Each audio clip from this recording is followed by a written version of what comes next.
Hey guys, welcome to Awami Times channel.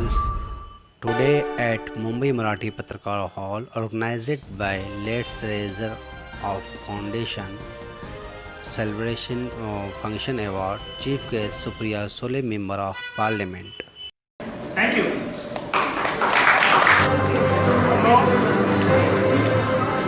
Thank you. Team Let's Rise Up, the photo is still pending. Before hi my name is Priya और मैं NCP LGBT cell की Maharashtra president हूँ। आज ये जो event है, अभी आपको पता ही होगा कि 6 सितंबर 2018 को 377 डिक्रिमिनलाइज्ड होके 3 साल हो चुके हैं और उसी को मद्देनज़र रखते हुए लेट्स राइज अप फाउंडेशन ने ये प्रोग्राम अरेंज किया था और हमारा मोटिव सिर्फ यही है कि हम एलजीबीटी को अलग अलग प्लेटफॉर्म्स देके उनको किस तरीके से सोशली इंक्लूसिव करके ले सकते हैं और किस तरीके से इस इंक्लूसिविटी को हम नेक्स्ट लेवल पे लेके जाके हम बता सकते हैं। तो यही एक मोटिव था इस प्रोग्राम का। नमस्कार, मैं Vedant Dongre, let's rise up foundation का मैं प्रेसिडेंट हूँ। हम काफ़ी सोशल काम करते हैं अंधेरी के एरिया में। ये सब सोशल काम जब भी हम लोग कर रहे थे तभी हमारी मुलाकात प्रिया जी से हुई। उनसे जब भी हमारी बातें चालू हुई तभी हमने उनका संघर्ष जाना, वो क्या क्या करती है। अभी हाल ही के दिनों में उन्होंने एलजीबीटी के लिए एक वैक्सीनेशन सेंटर चालू किया है और ये सब हम जब भी देख रहे थे तभी हमने खुद को सोचा कि हम जब भी इतने सामाजिक कार्यक्रम करते हैं, हम एक पूरे सोसाइटी को निगलेक्ट कर रहे हैं और वो सोच के कारण हमने आज का ये बड़ा कॉन्क्लेव लिया। हमारी अपेक्षा ये थी कि हम मुंबई के बड़े बड़े इंडस्ट्रीज़ को बुलाए, हम पॉलिटिकल फिगर्स को बुलाए, हम पुलिस वालों को बुलाए और इनको सबको एक प्लेटफॉर्म के अंदर लेके आके एलजीबीटी कम्युनिटी के लिए ओपन कम्युनिटी क्या कर सकती है ये हम बताएं। तो ये हमारा पहला प्रयास था और मैं ऐसी इच्छा करता हूँ कि प्रिया जी का साथ रहेगा तो ये हर साल हम ये कॉन्क्लेव लेंगे और हमसे जो हो सकता है ये कम्युनिटी के लिए ज़रूर तो बहुत अच्छा था आज का इवेंट। तो I think this is not just the end, ऐसे बहुत सारे इवेंट्स होने चाहिए। Like Supriya ma'am likely said, ऐसा कोई डिफ्रेंशिएट नहीं होना चाहिए किसी भी चीज़ में। So we looking forward for many such event and हमारे पीछे लाइक प्रिया जैसे ऐसे स्ट्रॉन्ग पर्सनैलिटी है। So we hope to see more changes in the society. Thank you. लोगों को क्या जागरूकता के लिए आप लोगों को क्या मैसेज देना चाहिए? नहीं, हाँ, लोगों को जागरूकता बताने के लिए आप किसी के पास जाके ये नहीं कर सकते हमें इज्जत दो या ये करो।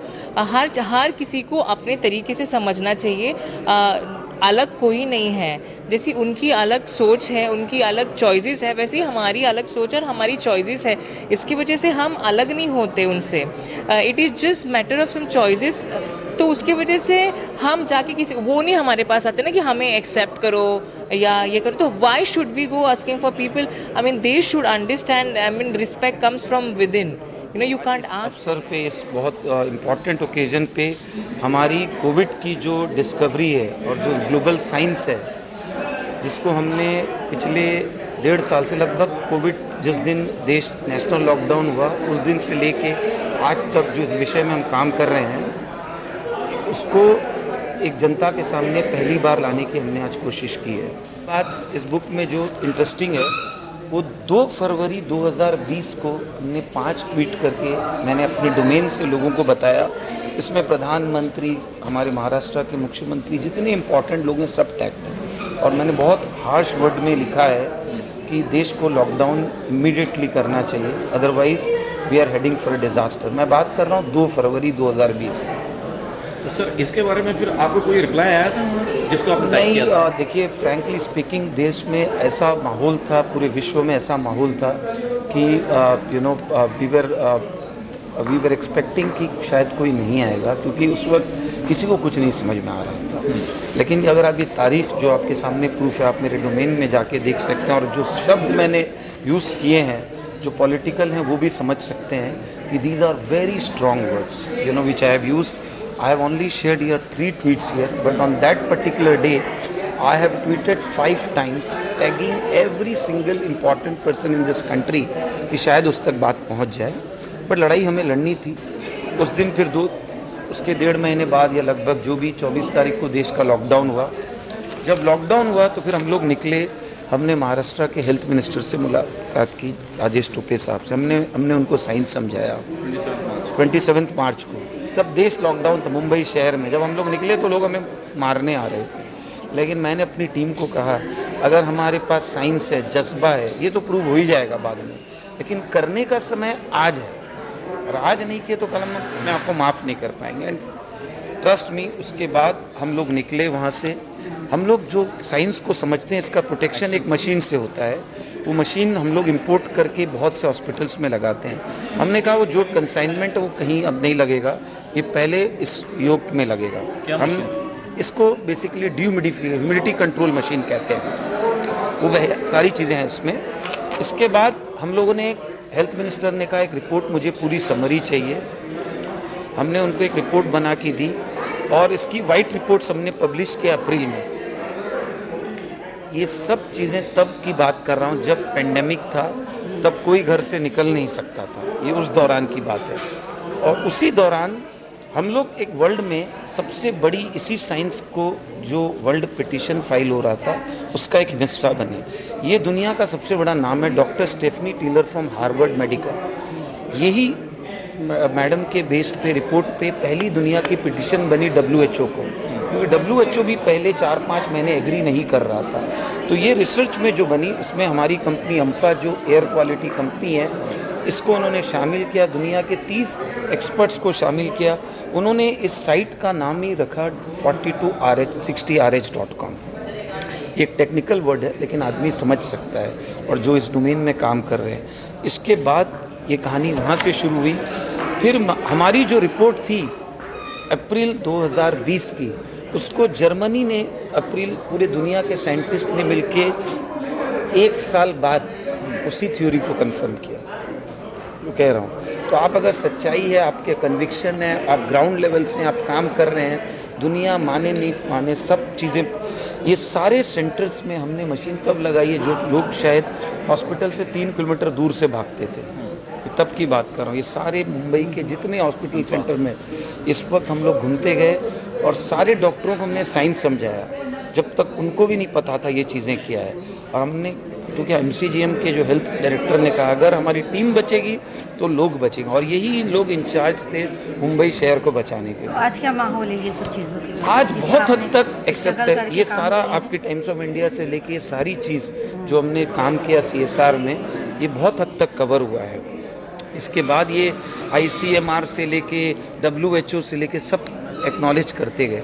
सबसे बड़ी बात, MCGM ने कहा कि यार मंसूर भाई ये बात सही है, आप हमारे को पेशेंट पे टेस्ट करके बताओ। तो उन्होंने इंडिया का जो सबसे बड़ा टेस्ट सेंटर कस्तूरबा दिया। यहाँ पे कस्तूरबा की 12 पेशेंट की रिपोर्ट है, साइंड बाय डॉक्टर गुमारे जो भी MCGM के हेड हैं, साइंड बाय डॉक्टर पवार जो कस्तूरबा के हेड हैं। इसमें क्लियरली लिखा है कि जहाँ ह्यूमिडिटी कंट्रोल्ड हुई है वहाँ पे कोविड पेशेंट 5 दिन के अंदर ठीक हो गया है। ये सब ऑन रिकॉर्ड है, मैं कोई बात ऐसी नहीं कर रहा हूँ।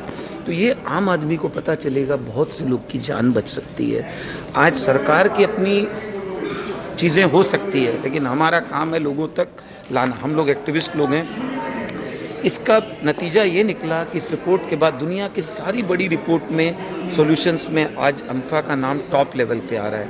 तो ये सारे हॉस्पिटल्स आप जो देख रहे हैं, ये सब हिंदुस्तान में अब धीरे धीरे करके एक्नॉलेज कर रहे हैं और इस साइंस को इम्प्लीमेंट कर रहे हैं, फ्रॉम PMO टू एवरीबडी। तो मेरा लास्ट जो एक इम्पॉर्टेंट मैसेज है आम जनता को, आप वैक्सीनेटेड हो या ना वैक्सीनेटेड हो, बहुत से लोगों के दिमाग में अभी भी वैक्सीन को लेके धारणाएं हैं। सवाल भी वही है अभी। वैक्सीनेटेड, देखिए मैं, ये एक बहुत ग्लोबल विषय है, मैं दोनों का सम्मान करता हूँ, जो वैक्सीनेटेड हैं, जो नहीं है उनका। अब ये बहुत ही पॉलिटिकल क्वेश्चन है आज के माहौल में। एज ए प्रोफेशनल मैंने आपको कहा कि मैं दोनों का सम्मान करता हूँ। मैं ये भी नहीं कहूँगा जो नहीं लिए हैं उनका मैं नहीं सम्मान करता, कि मैं उनको भी रिस्पेक्ट करता हूँ, क्योंकि इतनी चीज़ें हो रही हैं दुनिया में। और जो लिए हैं, देखिए कोविड में हम लोग की अंडरस्टैंडिंग एज ए प्रोफेशनल 3 चीज़ें हैं, इम्यूनिटी, ह्यूमिडिटी एंड मेंटालिटी। जो मैं और मुझे इस विषय में पूरे विश्व में या हिंदुस्तान में बहुत कम लोग कम्पीट कर सकते हैं। जो आदमी पहले दिन ही अपना, आप समझ रहे, कफन बांध के निकला हो, उससे कोई नहीं रोक सकता। तो हम लोग लास्ट बोलते हैं जो वैक्सीनेटेड लिए हैं वो भी इन्फेक्ट हो रहे हैं। वो इसलिए इन्फेक्ट हो रहे हैं, मेंटेलिटी। इम्यूनिटी आप अपनी संभालिए, आप ह्यूमिडिटी इंडोर कंट्रोल करिए। बाहर में आपको इन्फेक्शन होगा, इधर होगा, चीज़ों से होगा। आप जब रूम में आते हैं तो आपकी 40 to 60 RH के अंदर में आपको 3-4 घंटे रहना है, तो आप 90% चांसेस आपके बॉडी का इन्फेक्शन या चीज़ों का इन्फेक्शन निकले। यही साइंस है, ये मैं नहीं कर रहा है, डॉक्टर स्टेफनी टेलर कह रही है। तो इसमें मैंने ये वर्ड यूज़ किया, वैक्सीनेटेड और not vaccinated, ensure 40 to 60 RH। तो इस साइंस को प्रमोट करने के लिए आज इससे बड़ा मौका कोई नहीं था। मेरे साथ मेरी एक सहयोगी हैं, मैं चाहूँगा 1 मिनट उनको भी आप बुलाएं। फिरोज़ा। मेरा नाम फिरोज़ा है, और जैसा आज का माहौल रहा है जो हमने प्रिया पाटिल को मिले हैं, बिल्कुल ऐसे ही मेरी जर्नी रही है 10 साल की साइकिलिंग को प्रमोट करते करते। बट ये जो मौका मिला है कोविड का हमें, ये मौका कभी नहीं मिला था कि जहाँ पे लोगों को रिफ्लेक्ट करने का एक मौका मिला है कि अब मुझे मेरा हेल्थ का भी ध्यान रखना पड़ेगा, और लॉकडाउन है तो बस भी नहीं है, ट्रेन भी नहीं है, तो किस तरह से ट्रैवल करा जाए।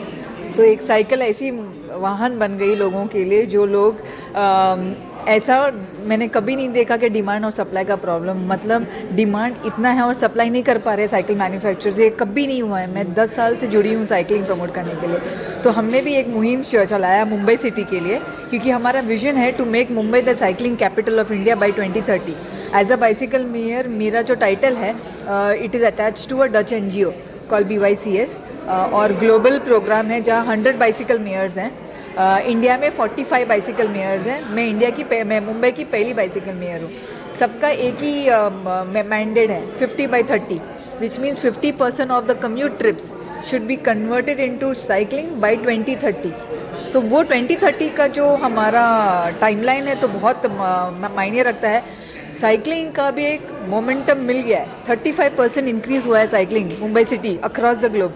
अगर ये मोमेंटम को हमने बरकरार नहीं रखा तो somewhere we have lost this opportunity, this golden opportunity, क्योंकि बच्चे जुड़ चुके हैं, यंगस्टर्स आ चुके हैं साइकिलिंग में। अगर आप इतने फिट हैं और फिटनेस तो है, बिकॉज आज के टाइम पे fitness is very very important. And लोगों को कोविड में this is the only way, social distancing हो सकता है, साइकिलिंग चलाते हैं। तो साइकिल चला सिटी बचा, ऐसा इनिशिएटिव हमने कोविड में शुरू किया है। और मुंबई आपको पता है 24 मिलियन पीपल, एक बाइसिकल मेयर तो रीच नहीं कर सकती अक्रॉस मुंबई। तो हमने क्या किया, हायरार्की कर दिया। मुंबई हमारी 24 वार्ड्स हैं, ईच वार्ड में हमने बाइसिकल काउंसलर्स को अपॉइंट कर दिए। प्रॉपर एप्लीकेशन प्रोसेस, अप्लाई करो, इंटरव्यू प्रोसेस था, और 24 बाइसिकल काउंसलर्स को अपॉइंट। ईच काउंसलर को प्रॉपर मैंडेट दिया है कि आप कैपेसिटी बिल्डिंग पे फोकस करो, क्योंकि क्या होता है, इंफ्रास्ट्रक्चर आते रहेंगे, साइकिलिंग इंफ्रास्ट्रक्चर जो अभी हम अतिथि जी बात कर रहे हैं कि ईस्टर्न एक्सप्रेसवे में आएंगे, बैंड्रा कुर्ला में साइकिल ट्रैक, पाइपलाइन के पास साइकिल ट्रैक आते रहेगी। बट साइकिल ट्रैक अगर अंडर यूटिलाइज है तो लोग बोलेंगे ये तो फेल प्रोजेक्ट है। साइकिल ट्रैक फेल प्रोजेक्ट नहीं है। अगर आपने फोकस नहीं किया राइडरशिप पे, कैपेसिटी बिल्डिंग पे, अगर हमने फोकस नहीं है कि लोगों को जुड़ाया जाए साइकिलिंग में, ज़्यादा लोगों को जुड़ाए, बच्चे हो, विमेन हो। तो मेरे 10 साल निकल गए, मेरा एक ही थॉट प्रोसेस है कि बिहेवियर चेंज बहुत मुश्किल है लोगों को। लॉकडाउन के समय पे आप साइकिल पे चली हैं, तो आपका एक्सपीरियंस कहाँ तक का गया था और कितना रहा? लॉकडाउन मेरे लिए एक बोलते ना सोने की खान साइकिलिंग के हिसाब से। एज अ मेयर इतना साइकिलिंग मैंने ज़िंदगी में देखा नहीं है मुंबई सिटी में। अभी आप जगह जगह पे सुबह शाम देखोगे तो साइकिलिस्ट ही साइकिलिस्ट दिखोगे आपको। बट मोस्ट इम्पॉर्टेंट थिंग जो आप नहीं भूलना चाहिए, जो 50, 60 या 100 साल से लोग साइकिलिंग कर रहे हैं, वो डब्बे वाले, दूध वाला, इस्त्री वाला, उनको बोलते हैं लाइवलीहुड साइकिलिस्ट। इनको एक्नॉलेज करना बहुत ज़रूरी है, बिकॉज ये मुंबई के लिए लेजिट कम्यूट ट्रिप्स करते हैं। कम्यूट ट्रिप्स करना बहुत इंपॉर्टेंट है, बिकॉज मॉर्निंग में आप साइकिलिंग कर लोगे फिटनेस के लिए, शाम को भी कर लोगे, दिन भर क्या, दिन भर ये लोग ही करते हैं। तो मेरे मायने में जब 24 million people are staying in Mumbai, half of Mumbai population are living in slums. Focus रहना चाहिए कि ज़्यादा के ज़्यादा लोग जो स्लम्स में रहते हैं, जहाँ पे बिहेवियर चेंज प्रॉब्लम नहीं है, ना पॉटहोल का प्रॉब्लम होता है, ना तो बोलते हैं कि पसीना वगैरह, वहाँ पे मेरा फोकस ज़्यादा रहेगा। Can I complete please? वहाँ पे मेरा फोकस ज़्यादा रहता है, बिकॉज यहाँ पे इन लोगों को शर्म नहीं है, और ये साइकिल पुअर मैंस व्हीकल देखा नहीं जाता है यहाँ पे। तो फोकस यहाँ पे रहेगा कि 10 मिलियन लोगों को ज़्यादा से ज़्यादा रास्ते पे लाया जाए और एक प्रेशर बिल्ड किया जाए कि साइकिलिंग जब तब इंफ्रास्ट्रक्चर होगा, साइकिलिंग स्टैंड्स आएंगे, साइकिल ट्रैक्स होंगे और ये बहुत ज़रूरी है और दिस टाइम आ गया है। अच्छा, लोग सस्टेनेबिलिटी की बात कर रहे आपका हैं, ये प्लेटफॉर्म एनवायरनमेंट लेते हुए मैं एक इस आज के ऑर्गेनाइज़र के जो मेन वेदांग भाई हैं उनको फिरोज़ा से मिलाना चाहता हूँ, क्योंकि साइकिल के 2 चक्के होते हैं। तो एक चक्का तो ये चला रही हैं और ये एक बहुत ही इम्पॉर्टेंट चीज़ चला रहे हैं, जो मूवमेंट, जैसा मैंने अपने स्पीच में भी कहा कि लोग ज़्यादातर हम लोग सोशली बच्चों के लिए, सीनियर सिटीज़न के लिए, लेडीज़ के लिए रहते हैं। ये एक सबसे वल्नरेबल एरिया है। तो और आप लोग के पास सबसे पावरफुल एरिया मीडिया इस स्तंभ, बहुत बड़ा स्तंभ रोल प्ले करता है। सिविल सोसाइटी, जो लोग आज उस मुकाम पे हैं, हमारे जैसे लोग, हमारा फ़र्ज़ बनता है नेक्स्ट जनरेशन के लिए एक बेटर शहर, बेटर देश बनाएं और ऑल्सो एक ऐसा माहौल क्रिएट करें जिससे किसी को मिसयूज़ ना करें। Most important thing is that everybody works in isolation. ये आइसोलेशन में काम करते हैं, मैं आइसोलेशन में काम करते हैं और ये आइसोलेशन में, but most important even everybody जब हम एक साथ करके काम करेंगे, भले ये is working for LGBTQ committee, I am working for the cycling, but मेरे लिए सेम है। If I am able to convert even if 1000 of the community into the, तो ये काफ़ी आगे बढ़ेगा और आप देखोगे कि ये सोसाइटी में कैसा बदलाव आता है जब भी मेन स्ट्रीम लोग इसके अंदर घुसते हैं, जब भी बड़े बड़े कंपनीज घुसते हैं, यहाँ पे CSR आएगा। ये 100% है कि ये सोसाइटी चेंज होगी। जैसे मैंने पहले भी कहा था, अपनी फिर सोच हमें बदलनी है। अगर सोच बदलेगी तो हम सब एक ही है और कुछ फ़र्क ही नहीं है, तो बहुत जल्दी और बहुत अच्छा काम करेंगे। हम कितना भी कर लें, मैसेज तो दुनिया तक आप ही पहुंचा सकते हैं। चेंज तो आपके थ्रू ही आएगा। हमारे आपको एक जान के you have to accept it, okay. Behaviour change cycling के लिए बहुत बड़ी बात है। लोग ना साइकिलिंग ना लीजर के लिए करेंगे, मॉर्निंग और इवनिंग के लिए करेंगे, बट वही अगर कम्यूट के लिए बोलोगे ना करने के लिए तो नहीं करेंगे, बिकॉज उनको लगता है कि मेरी वाइट शर्ट ना खराब हो जाएगी। With let's rights foundation I will definitely like to work. I have worked with urban poor people, I have worked with the slum kids. इतनी खुशी होती है ना जब उनको साइकिल डोनेट होती है ना, भले वो सेकेंड हैंड साइकिल सोसाइटी से हम पिक करते हैं, क्लीन करते हैं अपने हाथों से और उनको डोनेट करते हैं। डोनेट के बाद हम उनके साथ में राइड भी करते हैं। ऐसे नहीं कि डोनेशन दे दिया भूल गए उनके बारे में। भाई साइकिल मिलना बहुत ज़रूरी है, ओके। सेकेंड थिंग, आज तक लोग 100 साल से साइकिलिंग कर रहे हैं हमारे सिटी में, उनके पास साइकिलिस्ट ID नहीं है, इमरजेंसी ID नहीं है। तो हमने उनको बोला सबका अपना ब्लड ग्रुप मुझे दे दो, मैं 5000 डब्बे वालों को वो इमरजेंसी साइकिलिस्ट ID देना चाहती हूँ मेरे NGO की तरफ से। तो वो एक हमने मुहिम शुरू कर दिया उनके लिए। और मोस्ट इम्पॉर्टेंट थिंग जो अभी मैं सुप्रिया ताई के सर पे डालने वाली हूँ कि डब्बे वालों के शेड नहीं है। जो उन लोग स्टेशन के पास डब्बा ये करते हैं, सेग्रीगेट करते हैं, तो शेड नहीं है। भले बारिश हो, धूप हो, सर्दी हो और रास्ते पे बैठ के खाना खाते हैं वो लोग। तो मैंने बोला कि चलो अपने इतने सारे रेलवे प्लेटफॉर्म स्टेशन से 4 स्टेशन से चालू करते हैं। और ये मेरे दिल की ख्वाहिश है कि ये होना चाहिए उनके लिए, डब्बे वालों के लिए, बिकॉज मेरे लिए जो इम्पोर्टेंट है ये इकोसिस्टम है ना।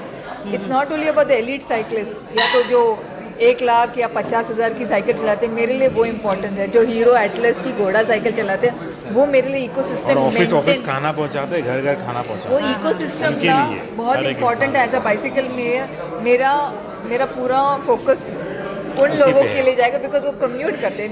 मेरा पूरा फोकस रहता है जो फूड डिलीवरी वाले जो साइकिलिस्ट हैं, स्विगी जोमेटो साइकिलिस्ट, उन्होंने बताया दिन में कितना साइकिल करते हैं स्विगी जोमेटो वाले। More than 60 kilometre cyclist cycle चलते हैं। मैं तो पूछती हूँ जब मेरे घर पे आता है खाना कभी, तो बोलता आज कितना किया, मतलब आज 100 किलोमीटर्स किया। तो मैं रुकाती हूँ उनको और कुछ ना कुछ मेरे पास जो गिफ्ट होता है साइकिलिंग का मैं उनके हाथ में थमा देती हूँ, बिकॉज ये मेरे लिए इम्पॉर्टेंट है। ये सारे मायने रखते हैं, वो एलीट साइकिलिस्ट, लीजर वाले। Welcome to Awami Times channel. Today